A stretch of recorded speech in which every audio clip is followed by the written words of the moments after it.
everyone, welcome back to another episode of Black Belt Beauty Radio. I'm so excited to drop into today's episode. It's a Q&A and it's a little bit different because this time I'm actually pulling some of the amazing questions I get asked on Instagram with you guys here today. And the reason why is because they're awesome questions and I get more time to elaborate on the answers, and I feel like they're going to be very valuable to take in. So I want to get right into it. Question number one is really, really fun for me. If you don't know by now, I'm a lover of words. The actual word for that is logophile. And, I always say this, but words are an experience, and they really are. And I'll explain really quickly what I mean by that. Words really affect our emotions, right? And they don't just affect our emotional state, but they actually shift our perspective. So a great example, a recent post I put up on Instagram had one part of it anyways, had the words turn your problems into puzzles. And just shifting that word problem into puzzle immediately reshapes your perspective on whatever it was that you were looking at and called a problem. When we think about a problem, it's something that is an annoyance, a frustration. It's a challenge that we're probably feeling defeated by. So it's not a great, way to be looking at something for the most part. Maybe this is a little bit of semantics, but I love semantics. A puzzle, though, a puzzle is a completely different energy. A puzzle really evokes more of an energy of curiosity, of eagerness, like a willingness to want to move towards that thing with a state of, wonder, which is a really, really beautiful energy. And it's so much better than looking at something and feeling frustrated or overwhelmed or defeated, right? So just to paint the example from my perspective on why words are really an experience. So the words in this question, so this is the question. So the question is, which word is most important to you? The words are hope, wish, optimistic, action, and positive thinking, which is really two words, but we'll just group it together. And I'm not going to be able to pick one. Sorry. And I'll explain why. So I would say out of all of those words, I'm going to choose optimistic and action. And let me explain. So optimism, positivity, two different things. Positivity is beautiful, right? Like nothing against positivity. But to me, and I say this from time to time because people always say, you're positive, you're positive. And I'm like, sure, I'm positive. But I really, more of how I kind of move through my life with, it's less of I have a positive mindset and I have more of an empowered mindset. In the empowered mindset is optimism, is optimistic. And the difference between positivity and optimism is that optimism invites realism into the picture, right? And positivity is more fickle and it can be more of an illusion, right? When I say it's fickle, it's not reliable. You can sit here and I'm going to have a positive mindset and then, shit gets thrown at you that you didn't see coming, and all of a sudden that positive mindset is gone, like gone. Whereas optimism is like, look, the real partnership with that really cultivates the empowered mindset, saying like, I don't know I cannot fully predict what's going to come next, what's going to happen.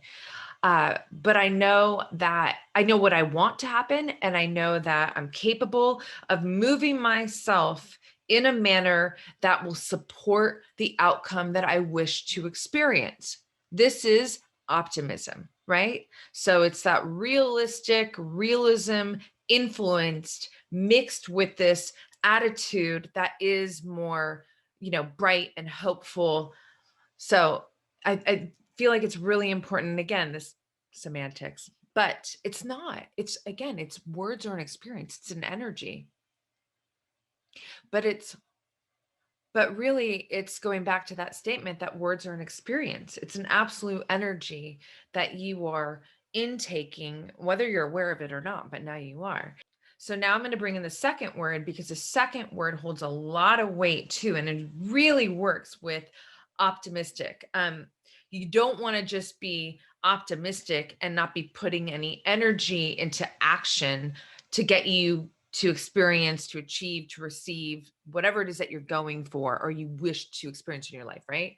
So having an optimistic mindset, an optimistic view, perspective, and approach, and then backing it up with action is everything.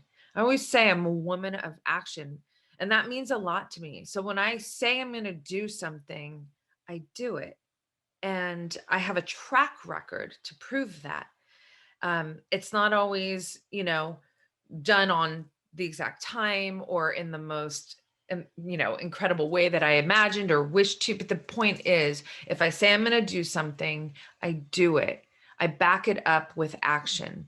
So that's really, really important. And I couldn't just pick one, because if we're just, again, looking at something or moving through our life being optimistic, I mean, I feel like that's more, now we're in the positive thinking mode, but we're not doing the actual work that's going to help us to experience the things that we want to experience, to actualize the experience that we want to actualize in our life. So again, I loved this question. It was fun for me and I appreciate it.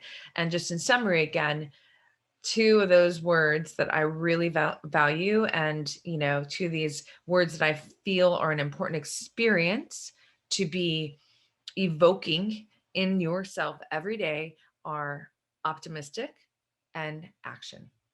And actually, that actually bridges great into another question here, which I'm really looking forward to diving into now. So, question number 2, tips on how to cultivate more self-trust. This is a really good one. Self-trust is one of my favorite subjects to speak on, to coach on, to write on. It's essential. It's essential to move through life. If you want to achieve anything great in life, if you want to feel a life that is, authentically fulfilling, meaning like you are operating from a place of passion, you're moving yourself towards the things that matter to you, that you want to experience, your desires, your ideals, your goal, your mission, your vision.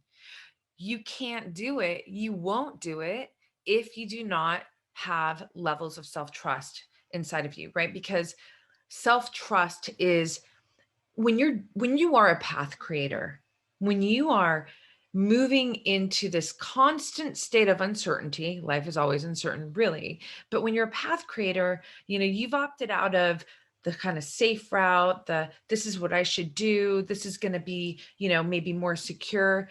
You're more often than not moving into a very kind of dark tunnel called the unknown. And you can't, self-trust is like the torch, the light that's helping you get through that dark tunnel day after day after day. And if you don't have that torch, you're likely not even going to position yourself to be moving in that tunnel, because it's hard, it's scary, you can't see what's coming next. And humans crave certainty. We need certainty in so many ways. But at the same time, we are designed to also fucking take risks. We really are. We wouldn't be here right now if we didn't keep pushing, past limitations, if we weren't curious to, go into that forest and see what was there and then et cetera, whatever. You know what I mean? So you have to have self-trust. And the more levels of self-trust that you have in yourself, the more that you're going to bet on yourself, you're going to take the chances that you need to take to move yourself in a way that you are going to create and actualize experiences in your life that fucking matter to you, that really mean something, that fulfill you, right? So, tips on how to cultivate self-trust. Rule number 1, do hard shit. Do the thing that you're afraid to do. You know, everyone feels fear. No one's immune to that at all. There's so many things that I have and continue to do that evoke the feeling of fear. But to me, and just to differentiate, I'm not talking about putting myself in like a life-threatening situation. It's more like doing something bold, taking a chance, doing something that I've never done before that is going to be fucking hard and it's going to put pressure on me, right? Just because of that fact. And that could evoke fear because you have to perform and you're not sure if that performance is going to offer you a win or a fail. You don't know if you're going to get hurt in the emotionally, right? But if I didn't have levels of self-trust, then I wouldn't be able to push past the fear, right? So self-trust is so important. How do I do it? I continuously put myself in the position that when I feel the fear, but it's something that I know, this is where seek the fight comes in. When the challenge is standing guard, whatever that thing is that I want to experience in my life, I move towards that shit. I move towards it. And guess what? I witness myself move towards the fight.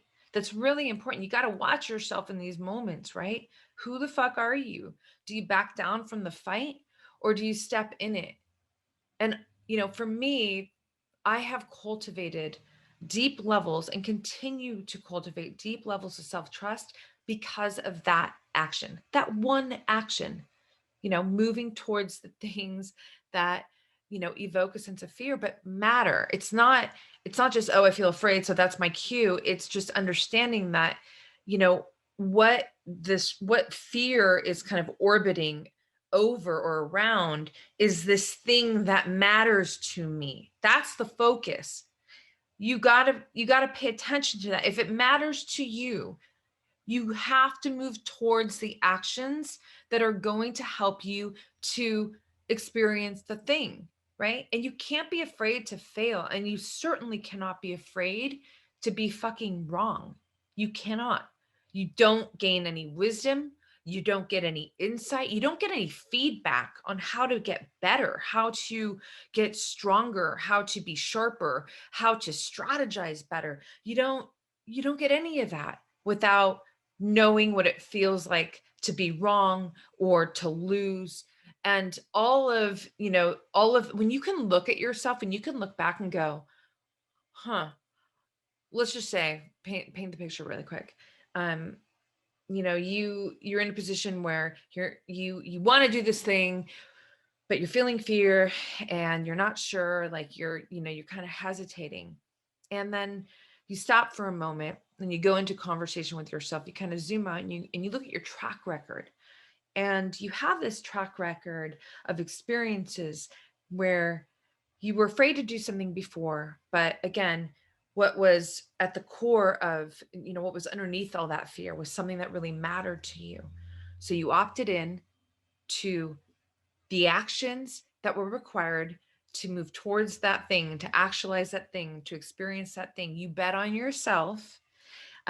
Maybe in some experiences, you got really hurt in the process. You failed, you lost, you got put on your fucking knees and it hurt really bad, but you got back up. And eventually you got across the finish line. You experienced the thing, you received the thing. Or maybe it was just that, in that process, you learned such important shit for you to keep moving forward in your life in a whole new way, in an experience or on a level that was so essential to make you who you are right now and to have the life that you're living right now. Do you see what I'm saying? The story that I'm painting right here, when you zoom out and you can look and you go, oh, I have a track record of being able to move towards hard shit, to survive, to learn, to get better, and to actually win in some of those experiences, or maybe a lot of them, I don't know. But that is important information for you to keep moving forward in these unknown, experiences that you are feeling fearful to move towards, but you got this stripe on your belt, or stripes on your belt of self-trust that says, hey, I can do this. I'm going to trust myself to do it. So in my, coaching, I have a framework. It's this roadmap to self-mastery. And each of these S's, it's the 5S formula. Each of these S's are so big. I mean, they're their own books, they're their own podcasts. So I'm not trying to minimize them, like, oh, once you get all 5 of these, like, you're good, self-mastery, boom. By the way, none of this shit that I'm about to share with you has a period at the end of the sentence, or it's not like a course you take and then you nailed it and you're done. Self-mastery is a life game, and each of these S's are also a life game. So the 5S formula it's anchored in self-awareness. Self-awareness is number fucking one. If you do not have strong levels of self-awareness, you're just moving through life without any understanding of yourself. You're more reactionary for sure, because you don't have the ability to look at yourself, to kind of just zoom out and go, what am I feeling right now? What am I thinking? How is this experience impacting me? What does this mean to me? Is this the emotion I want to commit to? Is this perspective actually the truth? Right? All of this stuff lives in self-awareness. So it's really, really important to understand why self-awareness is the anchor, and to cultivate levels of self-awareness. Moving forward, we have self-connection. Self-connection is where you get a real good understanding of who you are, your core beliefs, core values, personal standards, core attributes, and you start to really embrace yourself. This is so important because it's the precursor to self-love. Self-love is owning yourself.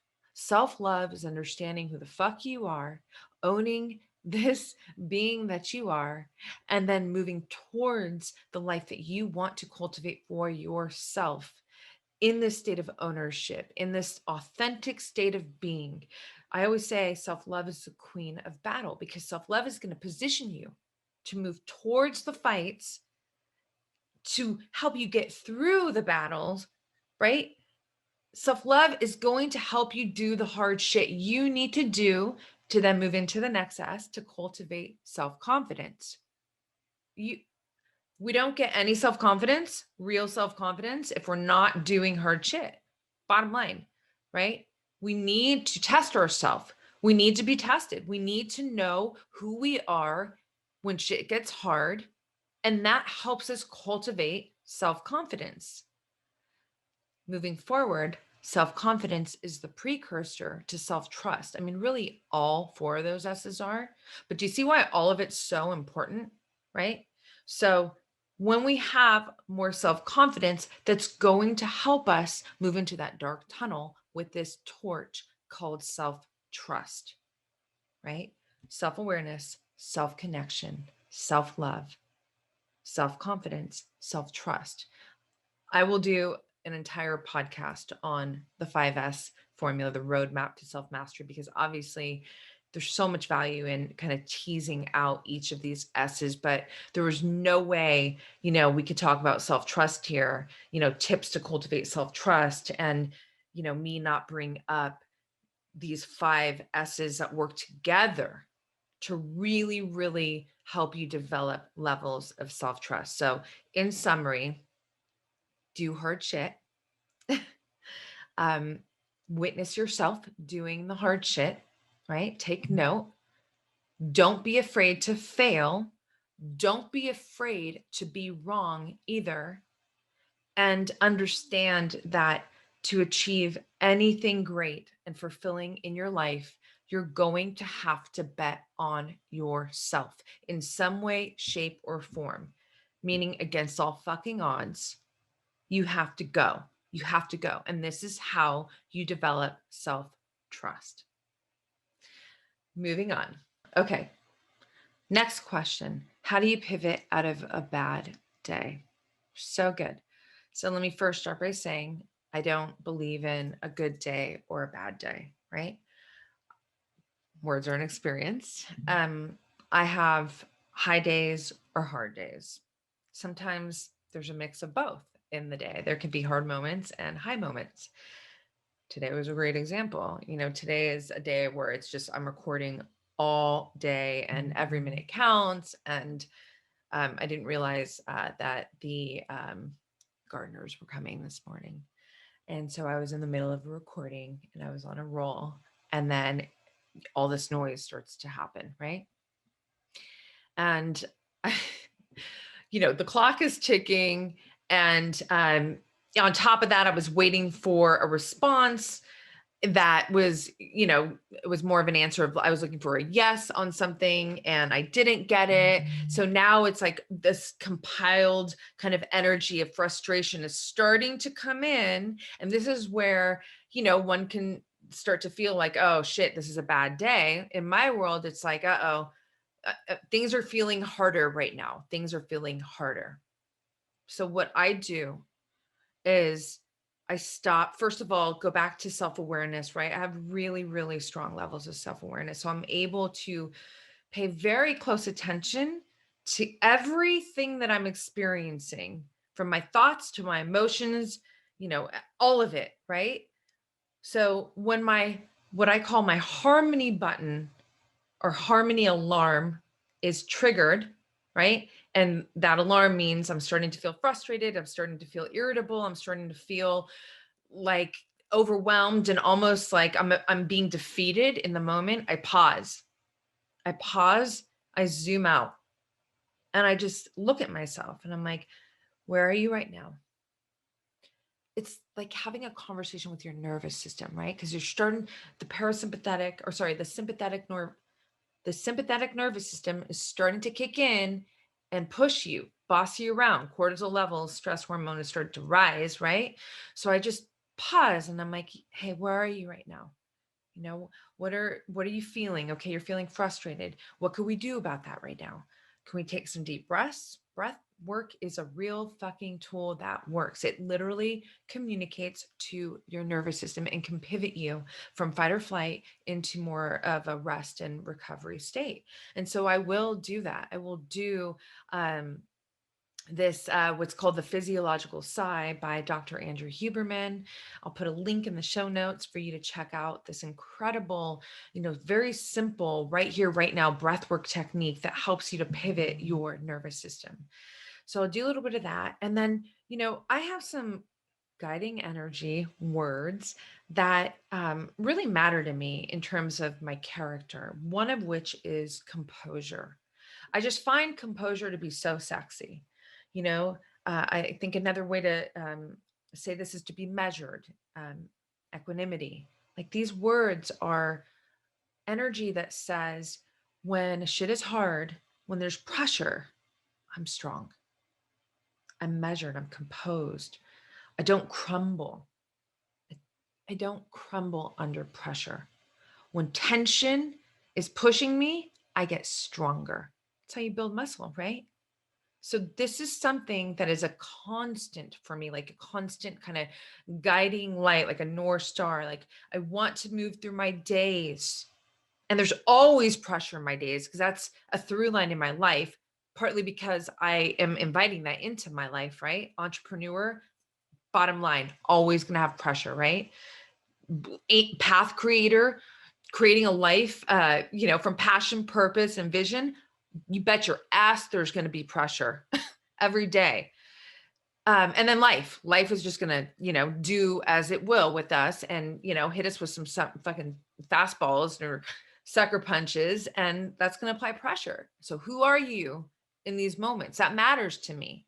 So when, in the example of today, when I didn't, realize that there's going to be interruption that's going to affect my recording time. And I have, I'm on a schedule and I'm starting to feel this pressure in my nervous system. And I zoom out and I ask myself, Rox, where are you right now?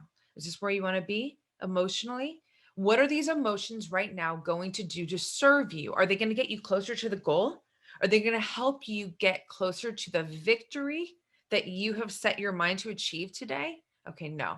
So it's real logical, like self-inquiry work, right? Starting with the breath work and then asking myself these questions. It's not logical for me to continue to own these emotions that are going to literally push me further and further away from the goal, right?